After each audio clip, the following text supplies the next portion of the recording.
தினமும் பசி இருக்கும். தேடல் என்பது உள்ளவரை வாழ்வில் ருசி இருக்கும். பாடல் போல தேடல் கூட ஒரு சுகமே. இசை பாடி வரும் இளம் காற்றுக்கு உருவமில்லை.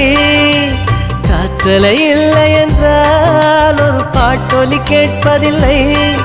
ஒரு காலம் வருகையில் உள்ளம் கொள்ளை போகுதே. ஆனால் காற்றின் முகவரி கண்கள் அறிவதில்லையே. இந்த வாழ்க்கையே ஒரு தேடல் தான். அதை தேடி தேடி தேடும் மனது தொலைகிறதே. இசை பாடி வரும் இளம் காற்றுக்கு உருவமில்லை. காற்றலை இல்லை என்றால் ஒரு பாட்டொலி கேட்பதில்லை.